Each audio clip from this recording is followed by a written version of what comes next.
Hello everybody, welcome to WhatCulture Gaming. I'm Scott, joined by Kirsten. Hello. Kirsten, my friend, it seems like there's more conversations going on as to the pricing of games next generation, and it's a bit of a long time coming. This has been something that's been happening for the last couple of years. Various sort of industry professionals and executives have weighed in, saying that because of the amount of time the average person gets out of a game, maybe the retail cost should go up. Obviously, the immediate backlash is, oh God, don't do that, because, you know, £60, $60 or whatever is already quite a lot of money. But the latest stuff kind of came from 2K pricing NBA 2K21 on Xbox Series X and PS5 at $69.99. Yes, and on the next gen version, it's going to be $69.99. That got confused there because I was thinking, what other prices could I convert that into? But it would still be £70 as well.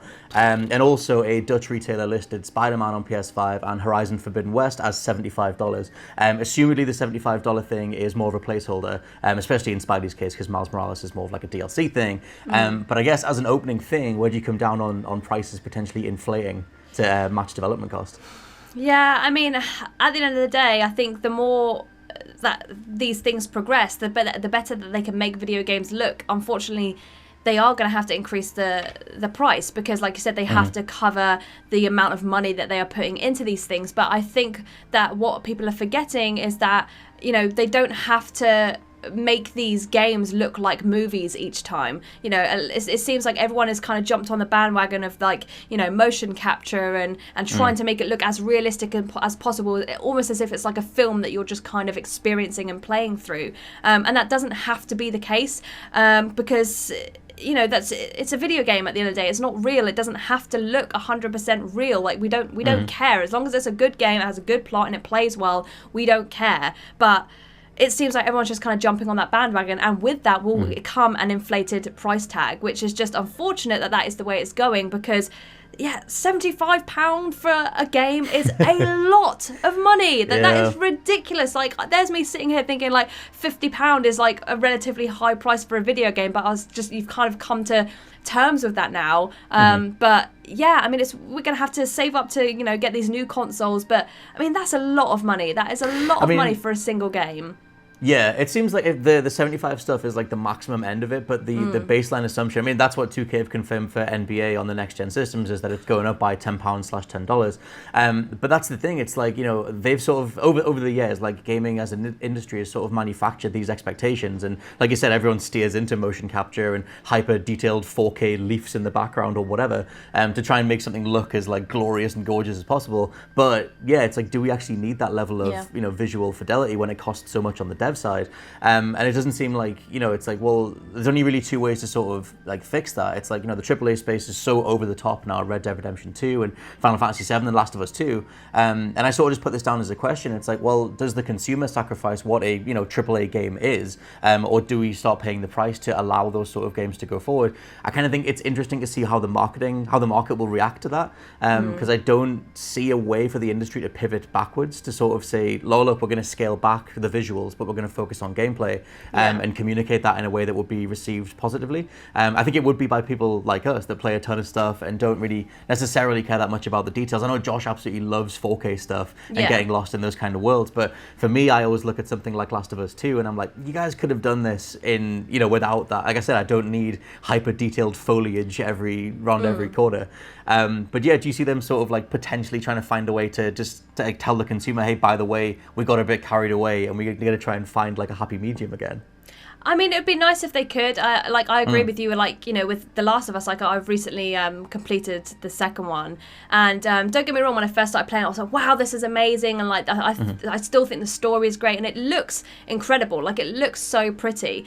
But gameplay-wise, it felt like, they didn't sort of concentrate on that. It seemed like they concentrated so much on trying to make everything look realistic and everything, you know, and the amount that they must have put into things. Yeah, like the amount that they must have put into small things that didn't need to go into, and then, you know, it's then frustrating when you come to combat because it doesn't seem like they focused on that as much, and that's what people get frustrated with. And I think that's why at the moment it's got such a bad rep, is because it seems like they focus so much on making it look ultra realistic, and then they're obviously having to charge an increased price tag to cover that, and I don't know, it's difficult because, again, people then get frustrated because it's like, yeah, it looks pretty, but I'm struggling to physically play the game because things aren't working properly. So it's difficult because now it's got like a split reputation of people saying, yeah, it's amazing, and people saying, no, it sucks, because there's things that they haven't agreed with. And I don't know, I feel like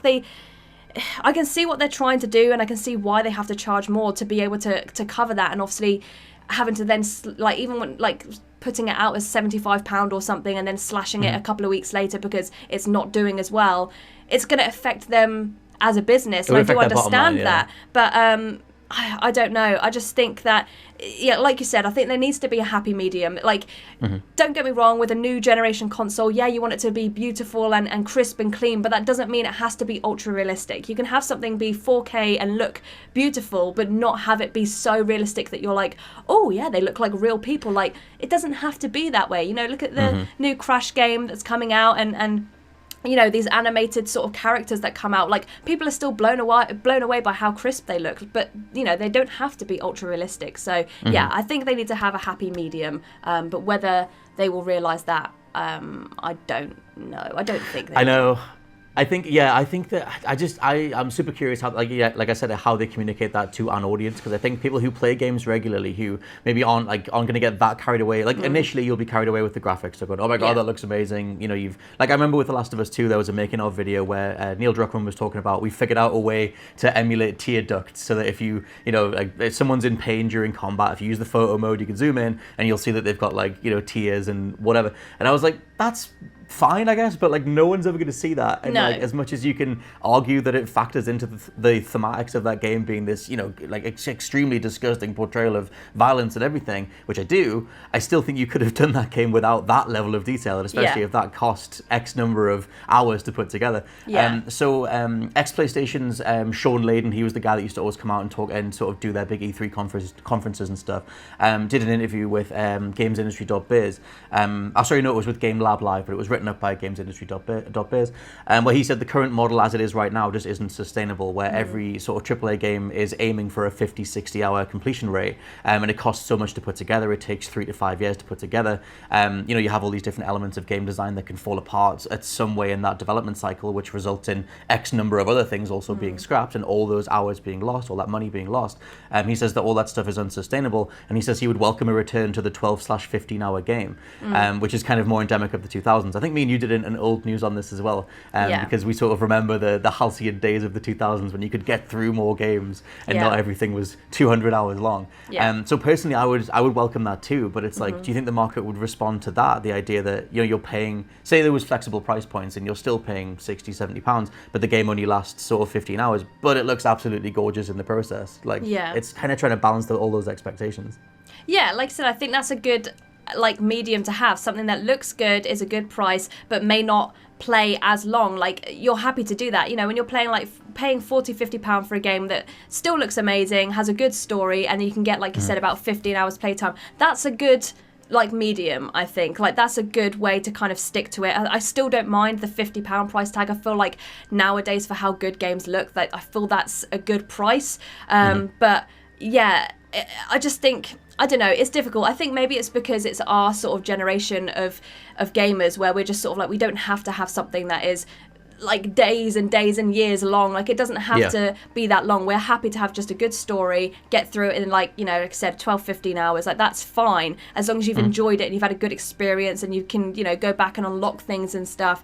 But I just think that maybe the younger generation has kind of been brought up with this, games that are just stupidly long, 50-60 hours. Everything's got to be ultra realistic, and it's got to be like a movie, and it's just, it's difficult. And I understand why they're trying to appeal to that audience, because obviously they're the new generation and they're the ones that are going to be playing them for longer. But it's just, it's like you said, it's unattainable. It's difficult. Like a base set of mechanics that ends up being, like, repeated, for X amount of time. You are just going to grow numb to it, and it's like, well, how much quality is really in there? Could you have condensed this? Could you have focused it more and given that whatever experience you had more replayability, as opposed to dragging it out for 4 times the length?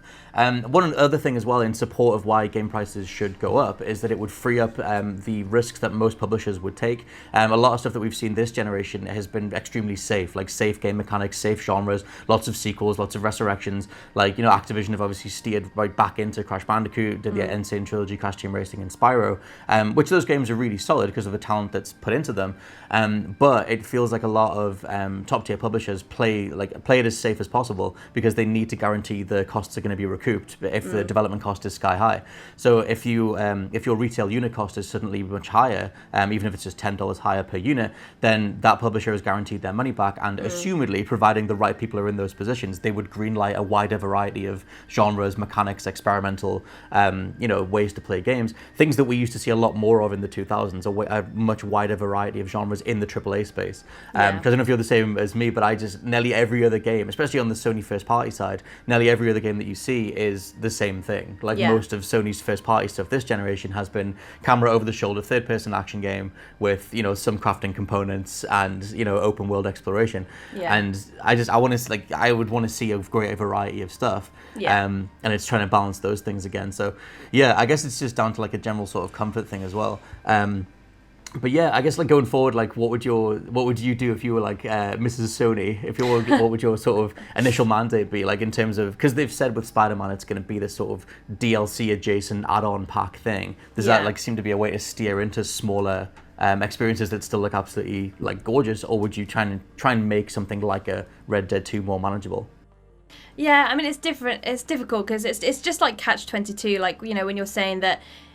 They have to be able to make their money back, but they wouldn't have to do that if they didn't put so much money into the game. In the first place. Yeah, so it's difficult. I think at the end of the day, if you make a good game, an enjoyable game, then you shouldn't have to worry about making your money back. It shouldn't have to be we have to boost the price tag because if people don't buy it, then at least if only a few people buy it, we can make our money back. It shouldn't be that way. That shouldn't be their outset of looking at these games. It should be, no, let's make a good game that plays well and people enjoy, and give it a reasonable price tag so that you can sell more and people will enjoy it more.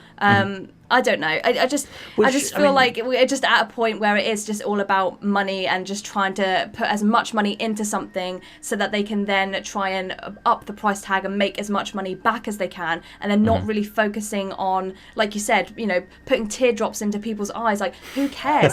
If you're watching an animated movie, then those sort of details matter because you're like, wow, look at the attention to detail that you've put into that. But you're not spending £70 to go and watch that movie. It's I don't know. It's just little. I think they need to stop focusing on the tiny, tiny little details that are taking up so much time and money, and focus on the things that actually matter, which is playability, gameplay, combat.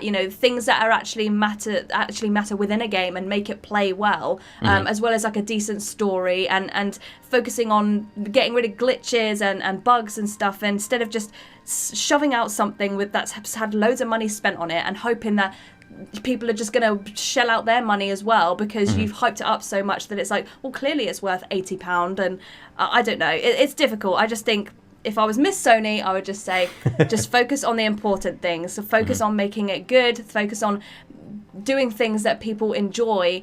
I don't know. It just seems like they're not taking any of the critical feedback, and they're just focusing on trying to make something amazing and beautiful and crisp, and not taking any of the constructive criticism that actually really matters to gamers. Yeah, like you said, especially on the gameplay side. I think, that's going to be one thing to massively zero in on. And another facet of this as well is how much someone like 2K, the 2Ks, the Activisions, arguably the Bethesdas or whoever, charging full price because it's the next generation. They can say, oh, look, it's the next generation experience. Now it's $10 more or £10 more. Does that actually reflect in the gameplay? Does that feel like a next generation experience? Or have you just paid more for essentially a different brand, a different version of the same thing that you could just play on the older console? It's a massively nuanced discussion. It's just starting to be sort of explored a bit now, and obviously everybody's sort of weighing in.